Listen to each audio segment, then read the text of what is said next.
There is no peace in the soul of a man who kneels before madness.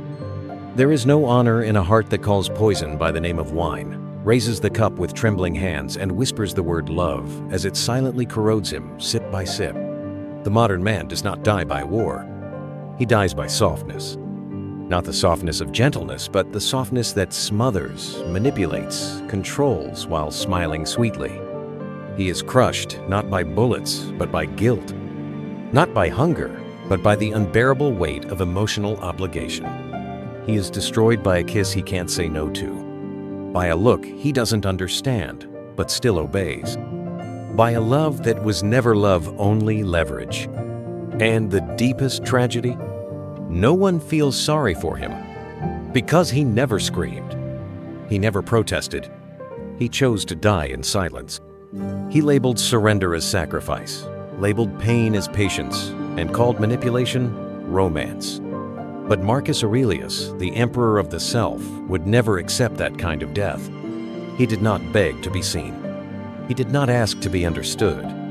He was presence raw, unmoving, sovereign. He did not raise his voice to feel powerful. He ruled over storms not to prove strength, but to preserve sanity, to hold firm the center while the world collapsed around him, to be the eye of the hurricane, not its casualty. He left behind no apologies, no excuses, only commands carved in stone. You have power over your mind, not outside events. But today's man, he has surrendered both. He gave his mind to a woman who claims love, but wields chaos. He gave his soul to someone who defines him by her shifting moods. He allowed his dignity to hinge upon whether or not she's in the mood. He lives on edge, walking emotional eggshells, not because she told him to, but because he thinks that's what love is. And worst of all, he's proud of it. He tells himself, "This is what a good man does." No, brother, that's not what a good man does. That's what a broken man does. A man who has confused loyalty with obedience. A man who has mistaken devotion for submission. Marcus would say this: a man's mind must be his fortress. If a woman has the keys, he is already conquered. Love must never cost you your clarity. It must never come at the price of your inner command post. If her affection is conditional upon your silence, if her smile depends on your self-erasure, then that is not a relationship, that is a hostage situation. And you, the man reading this, you are not built for chains. So listen as if your future depends on it, because it does. There are certain things, even once, that if you tolerate from a woman, you will never again stand whole as a man. And the first, most insidious of them all, is mockery. Think back to that moment when she rolled her eyes as you shared something serious, to when she laughed not with you, but at you in front of others, to the nickname that cut a little too deep, to the jokes that always seem to land on your failures, your insecurities, your efforts. And when you flinched even just slightly, she smiled and said, "Oh, come on, I'm just joking." No, brother, that wasn't a joke. That was humiliation in disguise. That was a test to see how much disrespect you will quietly swallow in exchange for keeping the peace. And if you laughed along, if you shrugged it off, if you didn't draw the line with clear, calm force, then you taught her something fatal, that you are not to be respected. You think it was just playfulness. You think that love means accepting her rough edges, her fiery personality. But there's a difference between teasing and erosion. And many men, good men, learn it too late. One man once told this story. She always called me loser in front of her friends. At first I laughed. I didn't want to seem sensitive. But slowly, something shifted. I stopped speaking up when she was wrong. I stopped leading. I stopped believing I was someone worth following. And the worst part? She wasn't the one who stopped respecting me. I was. Here is the truth, stripped of politeness. A man who tolerates mockery teaches the world how to treat him. Marcus Aurelius would not beg for dignity. He would not plead to be understood. He would not remain in a room where his soul was being worn down by 1,000 tiny cuts, dressed as humor. He would stand, not because his pride was wounded, but because his identity as a man was not up for negotiation. "You have power over your mind," he said. "Not the events, not the others, not their words, but what you accept that is where your sovereignty begins." So if the woman by your side speaks to you like an enemy disguised in flirtation, if her affection comes laced with contempt, if she dances on the edge of ridicule and expects you to stay smiling, leave. Not in rage, not to punish, but to preserve something sacred inside yourself. Because the moment you normalize mockery, the moment you turn betrayal into banter, the moment you mistake erosion for intimacy, you've begun the slow suicide of your own self-worth. Marcus Aurelius would call this a subtle surrender. Not a defeat by blade or force, but by the quiet, almost invisible theft of a man's dignity. You thought you were holding on to love, but the price you paid was your soul. And Marcus would have looked you in the eye and said, "A man who accepts insult in the name of love is no longer worthy of freedom." Let that settle. Because the problem here isn't just her behavior. It's your reaction to it. She mocked you and you stayed. She belittled your efforts and you rationalized it. She dressed contempt as intimacy and you called it playfulness. You swallowed the insult and called it grace. But let's be honest for once. Was that forgiveness? Or was it fear? Fear of losing her? Fear of being alone? Fear that without her, there'd be no one left to say your name? You didn't stay because you're noble. You stayed because you're terrified. But Marcus would remind you, a truly powerful man does not trade his honor for companionship. He does not choose the presence of a woman if it means the absence of himself. This is what modern men have forgotten. Love is not a refuge for cowards. Love, when true, honors your dignity. It never asks you to abandon your backbone for a place in someone's bed. It never wraps shame in affection and tells you to man up when it hurts. Do not waste what remains of your life in speculation about others, Marcus once wrote, unless it is for some mutual benefit. So when you tolerate emotional erosion, when you allow mockery, ridicule, dismissal to pass as connection, ask yourself, who is benefiting from your silence? And who is bleeding because of it? You may think you are being wise, patient, loving, but sometimes what looks like patience is self-betrayal. Sometimes what you call empathy is just your fear of confrontation dressed in virtue. The real test is this: are you still present inside your own life? Or have you quietly walked off stage and handed your script to someone else? Marcus would not beg for affection. He would not barter his sense of self for proximity. He would hold his ground not out of ego, but out of alignment. He would rather walk alone in truth than be embraced in a lie. So, the next time someone tells you it's just a joke, but your soul knows better, listen to your soul. Because every man gets two choices: to laugh along with the world as it mocks him, or to rise and remind the world what a man is. A real man never accepts the following, not even once. He does not allow himself to be mocked in public, to have his emotions hijacked by tantrums, to be punished with silence instead of mature dialogue, to be made to feel guilty for simply setting a boundary. If he does, then little by little, he will forget who he is. And one day, he'll look in the mirror and see not a man, but a shadow in service of someone else's chaos. Marcus would have said, "Be as hard as stone against flattery, and as soft as water before the truth. Be master of yourself, or become a slave to another." And what most men fail to realize today is this: love is not supposed to bend your spine. It should never be the tool that breaks your dignity in half. If she laughs at your pain, if she manipulates through moods, if she demands your submission but never offers respect, then she does not love you. She is training you to forget who you are. Love that wounds you while smiling is not love. It's domination dressed in silk.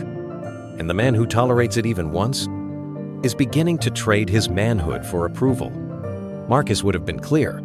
If she cannot speak of you with reverence, she should not be speaking to you at all. Because a woman's words are a mirror of her consciousness. And if in her eyes you are someone to tease, correct, instruct, or diminish, then every sentence from her lips is a velvet sheath hiding a sharpened blade.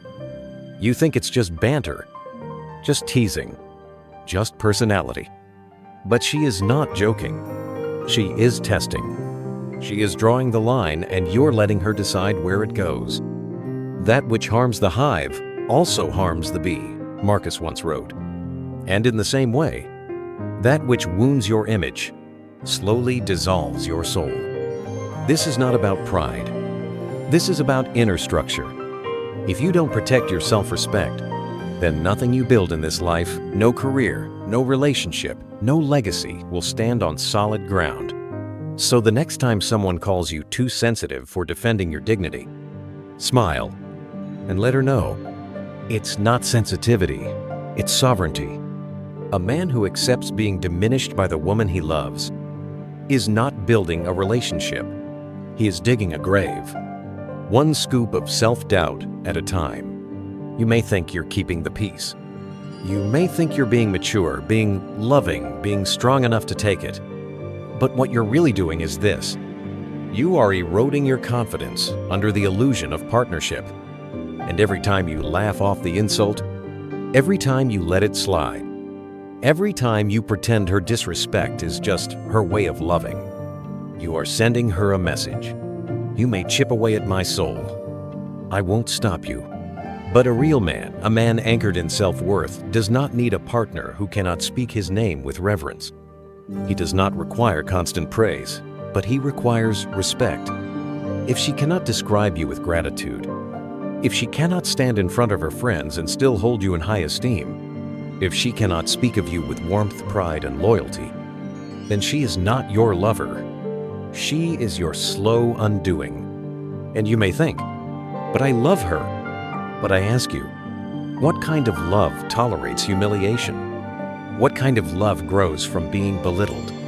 Marcus Aurelius would have said, "Let no man beg for affection that comes at the cost of his own strength."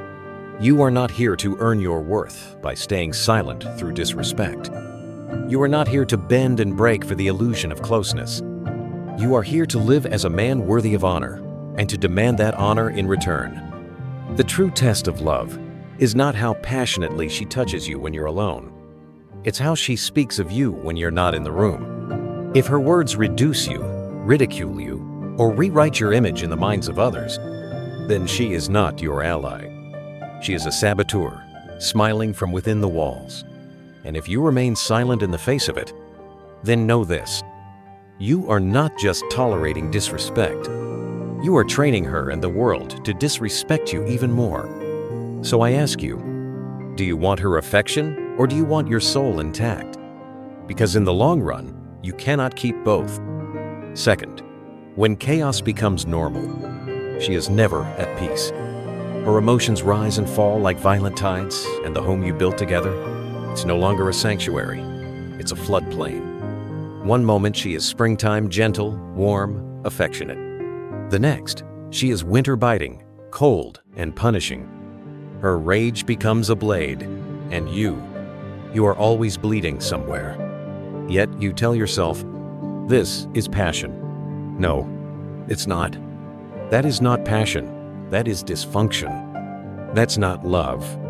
It's a psychological storm that's been romanticized into some twisted fairy tale. Marcus Aurelius said, "Nowhere can man find a quieter or more untroubled retreat than in his own soul." But if you sleep beside a hurricane every night, how could your soul ever be quiet? You don't retreat inward to find clarity. You flee. From her, from yourself, from the dreams you once had. You start hiding behind excuses. You stop speaking your truth. You start shrinking and calling it maturity.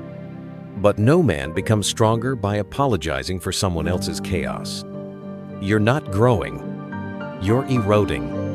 Third, her addiction to attention. She craves it, needs it, cannot breathe without it. Her validation comes not from the love of one man, but from the empty eyes of many.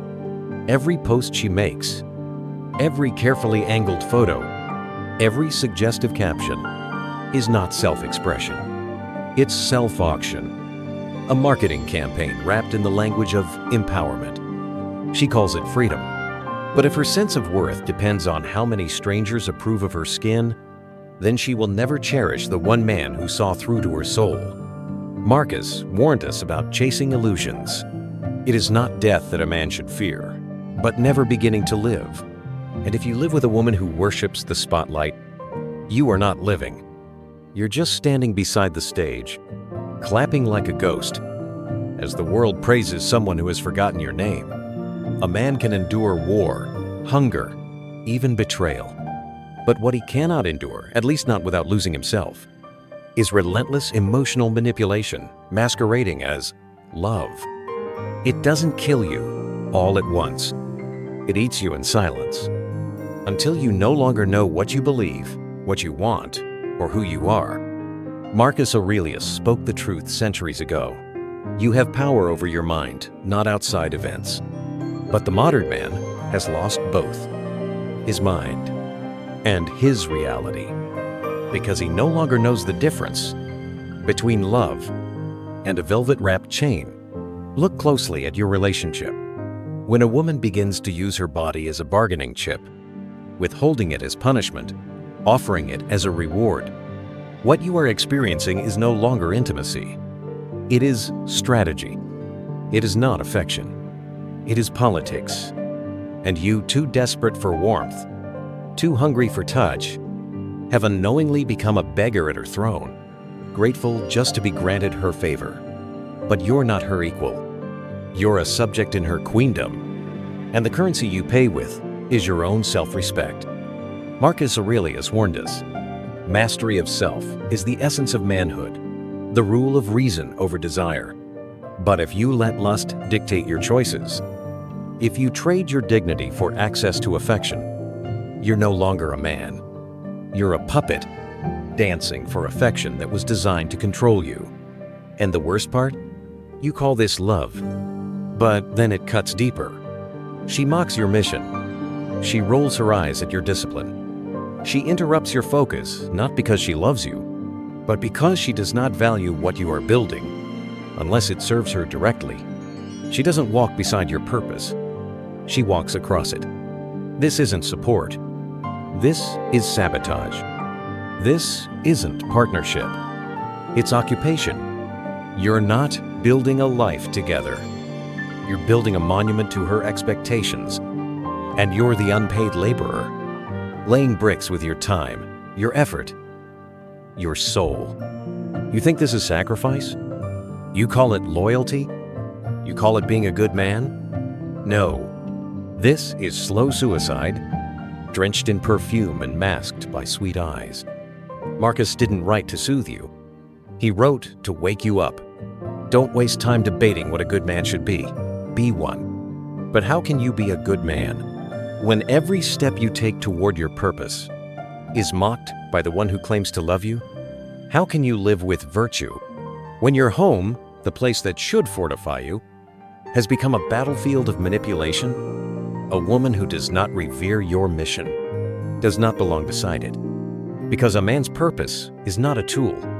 It's not a joke. It's the very axis of his existence. And any woman who cannot respect that is not a lover. She's a wrecking ball dressed in lace. And now, we arrive at the sixth transgression. Silent competition. She doesn't want to walk with you. She wants to outrun you. Every conversation is laced with comparison. Every victory you earn is a thorn in her pride. You're not just battling the world outside. You're fighting a cold war inside your own home. When the woman beside you competes with you instead of supporting you, you don't have a partner. You have an opponent in a dress. And if this sounds familiar, if these words echo uncomfortably inside your chest, then this is no longer just a list. This is a mirror. And mirrors don't lie. They reflect the blood you've spilled, not from your body, but from the slow erosion of your confidence, your dignity, and your very reason for being. When you're in a relationship where her success must shine louder than yours, where her income, her status, her recognition are no longer shared achievements, but weapons of one-upmanship, then hear this truth. You are no longer the man of your home. You are a shadow, a background prop beside her stage, silenced by her spotlight. Marcus Aurelius warned us, ambition becomes a disease when we attach our happiness to what others do or think. But this woman, she doesn't just attach her worth to your presence. She attaches it to surpassing you. And what should have been a safe harbor becomes a battlefield, where her love is conditional, her respect is rationed, and your very manhood is measured against her ego. She doesn't want a man. She wants a mirror. And the moment you stop reflecting the image she's addicted to, the power, the superiority, the illusion of being above, she begins to withdraw her love. That's not affection. That's a contract. And the terms are clear. You are only lovable as long as I feel superior to you. Brother, this is not love. This is a silent war for dominance disguised as a relationship. And the more you shrink to keep the peace, the more she grows in the illusion of control. Not because you are less, but because she cannot love without conquering. And that is not your burden to bear. You were not born to be a mirror. You were born to lead, to stand firm, to build, and to be with a woman who finds joy in your rising, not resentment. So ask yourself, have I invited a queen into my castle? Or have I crowned a tyrant in silk? Because when love becomes a scoreboard, when your wins are threats, and your light dims hers, then you are no longer lovers. You are rivals. And Marcus would say, retreat from such a battlefield. Preserve your soul. Rule yourself again. And then comes the most insidious form of destruction, emotional manipulation disguised as trauma. Every cold shoulder, every cruel remark, every betrayal, all conveniently excused by the phrase, I've been hurt before. And you, instead of being a partner, become the therapist, the emotional punching bag, the priest at confession. She wounds you, and somehow you're the one apologizing. She's the one who lashes out, and yet it's you who feel guilty, simply for asking to be loved gently. The more trauma she recounts, the more selfish you feel for needing warmth. The more pain she weaponizes, the more silent you become, until your needs shrink to nothing, and your compassion becomes a leash around your own throat. Marcus Aurelius warned, the best revenge is not to be like your enemy. But this isn't revenge. This is abuse. This is the corruption of your empathy. She's not healing, she's profiting off your goodness. And if you forget your role, from man to savior, then know this. It's only a matter of time before you're nailed to the cross of her unresolved pain. Not because she wants salvation, but because she needs someone to bleed for her. Seventh red flag. Entitlement without responsibility. She demands more than she ever gives. She wants the throne, but acts like a commoner. She expects loyalty, sacrifice, and leadership, but never reciprocates with gratitude. When you give, she critiques. When you endure, she demands more. When you lead, she resists. Not because you're wrong, but because her coddled ego cannot stand the heat of male strength. Marcus would see this with absolute clarity. So someone has done you wrong? That's their problem. But what about you? If you refuse to see that your unconditional kindness is being twisted, then this is no longer their sin. It's your consented self-betrayal. And this is only part 8 of 10. If you see yourself in these words, then no, this isn't love. This is systematic erasure. And it's time to wake up, not to wage war on women, but to reclaim your masculine sovereignty. The modern man doesn't fall to bombs, hunger, or catastrophe. He falls in silence, in a room where the eyes that once admired him now look through him with thinly veiled disdain. He doesn't die by blade. He dies by a smirk, by a joke made at his expense in front of others, by a sarcastic comment that lands like a knife to the chest. And worst of all, he agrees to that death. He calls it love.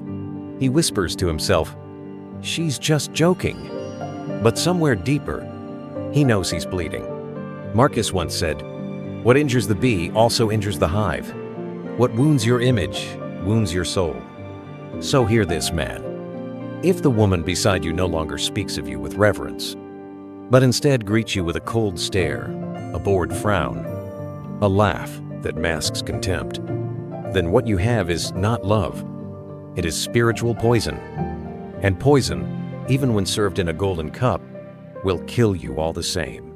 Many men today are drowning in emotional chaos and they call it passion. One day she's warm and sweet. The next, she's a hurricane of accusations, silence, or icy distance. You live on edge. Every decision you make, every word you speak, has to pass through one unspoken filter. Will this upset her mood? You've built a home, but her emotions control the climate. Sunny 1 minute, torrential storms the next. How can a man find peace when he's walking through emotional weather systems that have nothing to do with him? Marcus Aurelius once wrote, "Nowhere can man find a quieter or more untroubled retreat than in his own soul." But what if your soul no longer belongs to you? What if it's been colonized by a tempest in the shape of a woman? Then you no longer have a sanctuary. You have a battlefield. Then comes sexual dependency disguised as intimacy. She gives affection like a goddess dispensing favors. Only when you're obedient, silent, agreeable. You, a powerful man in public, find yourself begging for warmth in private. An embrace becomes a transaction. Desire becomes a tool. And you once a lioness reduced to a lapdog curled at the foot of the bed you paid for. You're afraid to upset her because you'll be sleeping on the couch. This isn't love. It's not tenderness. It's domination masked as desire. Marcus Aurelius would never accept such a life. He believed in mastery of the self, in reigning over passion, not kneeling to it. A man ruled by lust is not a man, he is a slave. Worse still, your life's mission is slowly, silently destroyed. She mocks your goals, scoffs at your discipline, belittles your dreams. You write a book, she rolls her eyes. You hit the gym, she jokes. Still no abs, though. You consider switching careers to chase your calling, she snaps. Don't be stupid. Just play it safe. And you? You begin to shrink. You begin to live the life she allows, not the life you're called to build. You start breathing through a straw, calling it oxygen. Marcus warned, waste no more time arguing what a good man should be. Be one. But how can you be a good man when your every effort is met with ridicule? When your inner fire is treated like a childish fantasy?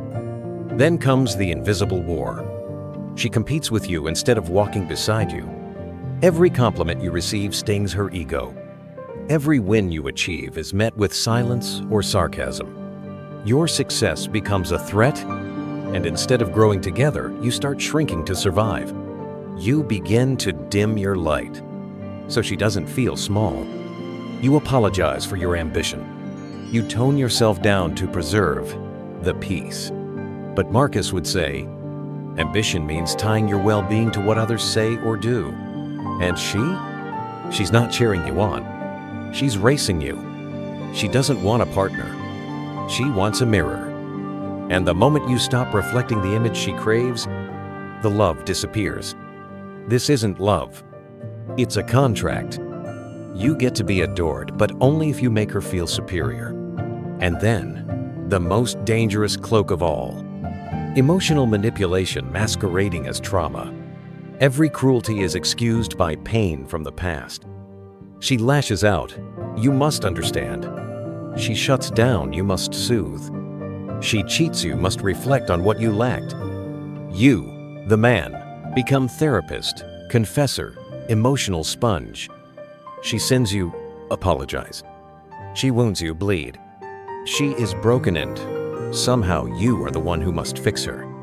But Marcus would warn, The best revenge is not to be like your enemy. This isn't healing. This is exploitation. It's empathy turned against you, used not for connection but for control. Then the seventh betrayal. Entitlement without contribution. She demands the life of a queen, but acts with the entitlement of a child. She wants loyalty, luxury, and leadership, but gives no gratitude, no humility, no grace in return.